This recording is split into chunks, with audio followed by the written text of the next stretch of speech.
조선 정조 때 전라도 강진에 은혜라는 여인이 살았습니다. 그녀는 이웃집에 사는 할머니를 살해했고 이 사건을 검토한 대신들의 의견은 명확했습니다. 원한이 깊은 것은 압니다. 허나 설사 그보다 더 큰 원한이 있더라도 이장에게 고발하거나 관청에 호소하여 죄를 다스리게 하면 될 것인데 제 손으로 복수를 한 것은 용서받을 수 없습니다. 대신들의 논리는 명확하고 분명했습니다. 하지만 이런 대신들의 공론에도 불구하고 정조는 독단적으로 살인범을 풀어주게 됩니다.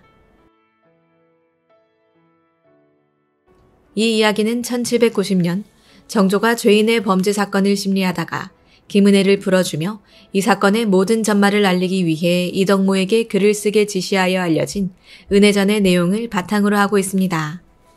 전라도 강진에 15살의 아름답고 참한 은혜라는 여인이 있었습니다.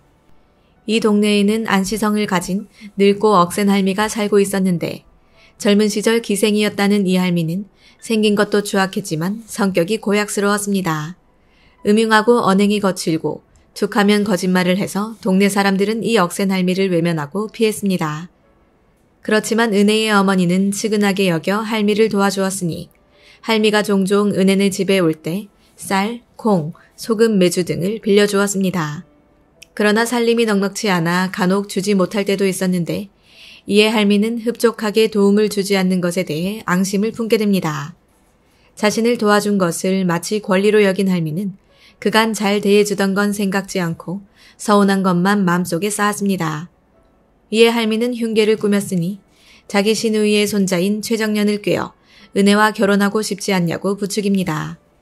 이 말을 들은 정년은 아름다운 은혜를 품을 생각에 할미의 말대로 거짓말을 하기로 하고 그녀와 정을 통했다는 소문을 퍼뜨리기 시작합니다.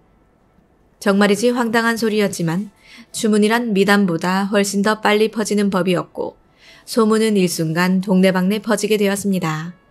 하루아침에 음란하고 저속한 여인이 되어버린 은혜는 시집 가는 것은 물론 얼굴을 들고 다니기도 어렵게 되어버립니다.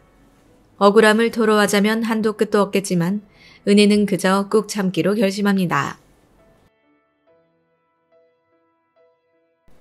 그런데 같은 마을에 살던 김양준이란 자는 은혜에 대한 소문이 명백하게 거짓이라고 생각했습니다.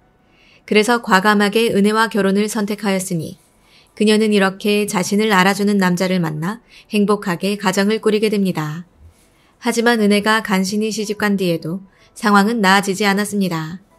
처음에 정년이와 중매를 서면 내 약값을 준다고 했다.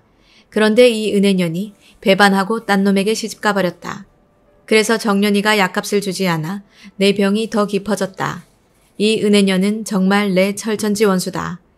이렇게 할미의 약소문 공작은 무려 2년 동안이나 이어지며 은혜를 못살게 굴었으니 더 이상 참을 수가 없었습니다. 이에 격분한 은혜는 목숨을 걸고 명예를 지키기로 마음을 먹고 부엌칼을 들고 할미를 만나러 가게 됩니다. 그때 할미는 막 잠을 자려던 차였고 은혜의 가냘픈 체구를 보고 기세등등해 찌를 테면 찌르라고 도발합니다. 할미 입장에서는 체격 차이도 났고 어디까지나 은혜가 협박용으로 칼을 들고 왔다고 생각했기 때문에 진짜 찌를 것이라 생각하지 못했던 것입니다. 그렇지만 은혜는 할미를 마구 찔러 살해하였으니 한 번 찌르고 한 번 꾸짖기를 18번이나 하였다고 전합니다. 할미를 죽인 후 은혜는 자신을 모함하는 일에 가담했던 정년까지 죽이기로 결심하고 그의 집으로 달려가다가 그런 그녀를 발견한 정년의 어머니가 눈물로 애원하며 말리자 그만두게 됩니다. 당시 은혜의 나이는 고작 18살의 앳된 여인이었습니다. 결과적으로 할미를 죽이고 은혜가 잡혔기에 살인이 쉬웠을 것으로 생각하지만 사실 은혜의 살인은 그렇게 쉽지 않았습니다. 은혜는 어리고 약했고 할미는 거칠고 억셌습니다. 둘이 맞부딪혀 싸운다면 은혜가 이길 게 아니라 할미가 손쉽게 제압할 상황이었습니다. 할미가 그토록 패악을 부려도 동네 사람들이 누구 하나 뭐라 나서지 못했던 것도 할미가 보통 드센 여자가 아니었기 때문이었습니다. 그래서 잡혀온 은혜와 시체에 난 수십 군데의 칼자국들을 본 사또는 공범이 있을 것이라 생각하며 이를 취조합니다. 은혜는 스스로 혼자 살인했음을 밝히며 처벌할 것을 원했지만 살인은 큰 죄였고 미심쩍은 부분이 있던 터라 사또는 결론을 내리지 못했습니다. 그래서 그는 상급기관인 관찰사에게 해당 사안을 올립니다. 관찰사 역시 쉽게 판결할 사안이 아니었습니다. 공범이 있느냐고 엄하게 추궁하기를 9번이나 반복할 뿐이었습니다. 목에 칼을 차고 족쇄에 붙들려 꼼짝도 못하는 은혜는 축 늘어져 몸도 제대로 가누지 못하는 상황에서도 두려움 없이 당당하게 말했습니다. 규중의 처녀를 모함해서 더럽게 하는 것은 천하에 있을 수 없는 일입니다. 게다가 결혼했는데도 그치지 않고 계속 거짓말을 하는 것은 사회 기강을 어지럽히는 일입니다. 참을 수 없었습니다. 제가 비록 어리석지만 사람을 죽이면 관가에 잡혀가 저 자신도 죽을 거란 것쯤은 알고 있습니다. 그러니 제가 오늘 죽는 것은 당연한 일입니다. 어찌 공범이 있어서 도움을 청했겠습니까? 관찰사는 은혜가 불쌍했습니다. 그동안 감옥에서 계속 고생하며 신문과 문초를 받은 것만 생각해도 죗값으로는 충분했습니다. 그래서 그녀를 풀어주고 싶었지만 이는 간단한 문제가 아니었습니다. 판결을 뒤로 미루며 시간을 계속 끌게 됩니다. 그런데 1790년 여름 정조 임금의 아들이 태어나는 경사가 있었고 보통 이런 좋은 일에는 사형수를 풀어주는 관례가 예부터 있었습니다. 관찰사는 이때를 기회로 여겨 은혜의 사건을 정조에게 보고하였고 정조는 형조에서 이 사건을 꼼꼼히 논의하라 지시합니다. 이런저런 말이 오간 끝에 대신들은 다음과 같이 의견을 모으게 됩니다. 은혜가 지극한 원한을 갚은 것은 이해할 수 있습니다. 하지만 살인을 저지른 것은 정상 참작되지 않습니다. 용서해서는 안 됩니다. 대신들의 논리는 명확하고 분명했습니다. 하지만 이런 대신들의 공론에도 불구하고 정조는 이에 반대하며 은혜의 행위를 다음과 같이 칭송하였습니다.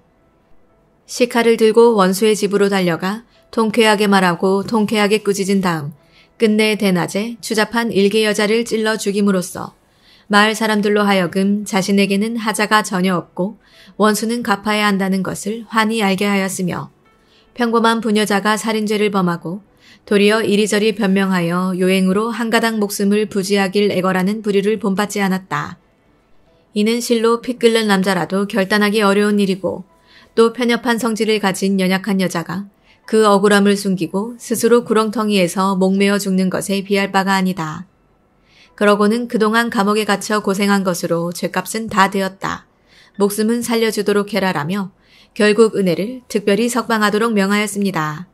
그리고 얼마 후 지방관에게 은혜에게서 다시는 최정년에게 손을 대지 않겠다는 다짐을 받아 보고하도록 지시합니다. 안노파를 살해한 은혜의 사나운 성질과 결단력으로 보아 또다시 최정력을 살해하려 들지 않을까 우려하기 때문이었습니다. 이후 더 이상 은혜의 이야기가 나오지 않는 것을 보면 최정년은 정조의 세심한 배려 덕분에 목숨은 부지했던 것으로 보입니다. 이 사건에 대한 정조의 생각은 일단 사안이 여인의 정조와 관련되어 있다는 점에 주목하였습니다. 정조를 지켜야 하는 여자에게 음란하다는 무고를 했으니 그런 억울한 누명을 받은 이상 가만히 있기 힘들다는 점을 고려한 것이었습니다. 더구나 은혜는 결혼까지 한 몸이었으므로 자신의 무죄를 증명하기 위해 무슨 일이라도 저지를 수 있다고 보았습니다. 좀 더 정확히 말하자면 정조는 무슨 일이라도 저지르는 것이 마땅하다고 보는 편이었습니다. 그런 점에서 살인을 저지른 은혜의 용기는 오히려 가상한 것이라 생각하였습니다. 만약 은혜가 억울함을 이기지 못해 스스로 목숨을 끊었다면 그것은 그저 은혜의 죽음으로 끝날 뿐 별다른 의미가 없지만 안노파를 죽임으로써 사람들에게 경각심을 불러일으켰다는 이유에서 은혜의 행동에 나름의 정당성을 부여했던 것으로 보입니다.